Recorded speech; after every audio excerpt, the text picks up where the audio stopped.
অসুস্থ প্রতিবেশীকে সাহায্য করতে গিয়ে এক যুবক হেনস্থার শিকার হয়েছেন এবং একজন ভুক্তভোগী মহিলা ব্ল্যাকমেইলের শিকার হয়েছেন বলে অভিযোগ উঠেছে। সিরাজগঞ্জের উল্লাপাড়া উপজেলার পঞ্চক্রোশী ইউনিয়নের শাহজাহানপুর এলাকায় এই চাঞ্চল্যকর ঘটনাটি ঘটেছে। ভুক্তভোগী শিমু খাতুন জানান, তিনি অসুস্থ হয়ে পড়েন। মায়ের অসুস্থতার জন্য তার ছেলে আলিফ মাথায় পানি ঢালছিলেন।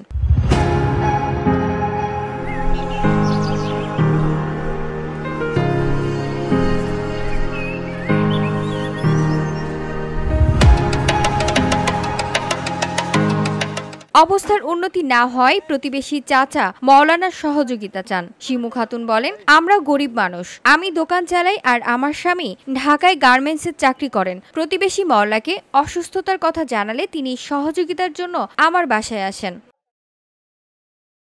এ সময় স্থানীয় যুবক মোহাম্মদ নাজিম, মোহাম্মদ মামুন সরকার এবং মোহাম্মদ নোমান অতর্কিতভাবে শিমু খাতুনের বাড়িতে প্রবেশ করে তাদের অবরুদ্ধ করে রাখে। তারা অভিযোগ করে যে শিমু ও মওলা অনৈতিক কাজ করেছেন এবং তার ভিডিও ধারণ করেছেন। এই ভয় দেখিয়ে তারা গালিগালাজ করে এবং চাঁদার দাবি করেন।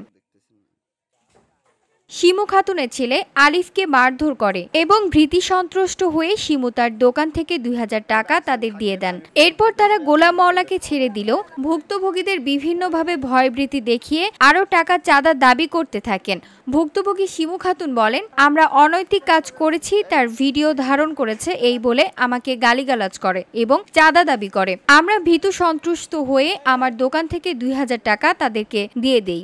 আমার ছেলে অবস্থায় দিশা না পায়া 2000 টাকা ক্যাশে থেকে নিয়ে ওরা নিয়ে দিয়ে দিছে যে থাক, তাহলে আপনারা এরকম কিছু করেন না। আটক রাখার পরে গোলাম মওলাকে ছেড়ে দিল। গোলাম মওলা চলে গেল। তারপর নিম্নে 4 থেকে 5 ঘন্টা আমাদেরকে আটক রাখলো, রেখে চাঁদা দাবি করতেছে। এখন টাকা দিবি, নাইলে কিন্তু ভাইরাল করে দেবো। আরও নিম্নে 50 জন লোক তারা ফোন দিয়ে ডেকে এনে এখানে জড়ো করে রাখছে। ভুক্তভোগীর ছেলে আলিফ অভিযোগ করেন, মওলা চাচার সাথে পূর্ব শত্রুতা থাকায় তার মাকে জড়িয়ে অসম্মান করার চেষ্টা করা হয়েছে। ঘটনা 2 দিন পর অভিযুক্তরা তাদের ফোন দিয়ে আরও টাকা দাবি করেন এবং টাকা না দিলে প্রাণে মেরে ফেলবে, না হয় গ্রাম থেকে তাড়িয়ে দেওয়ার হুমকিও দিয়েছেন। আমি অনেক হাত জোর করছি, তাও শুনে নাই। আমাকে অনেক মারধর করছে, দোকানও ভাঙচুর করছে, আমার আম্মুকে চিরতাহানি করছে, অনেক কথা বলছে। তো আমি ওদের কাছে অনেক মাপ চাইছি, তাও আমার কথা শুনে নাই। সাধারণ মানুষ এই বর্বরোচিত ঘটনার তীব্র নিন্দা জানিয়েছেন এবং দ্রুত তদন্ত সাপেক্ষে অভিযুক্তদের বিরুদ্ধে কঠোর আইনি ব্যবস্থা নেওয়ার জোর দাবি জানিয়েছেন। গরিব মানুষের অসহায়ত্বের সুযোগ নিয়ে এমন অমানবিক ব্ল্যাকমেইল ও চাঁদা দাবির ঘটনা যেন ভবিষ্যতে আর না ঘটে, সেদিকে সংশ্লিষ্ট কর্তৃপক্ষের নজর দেওয়া উচিত।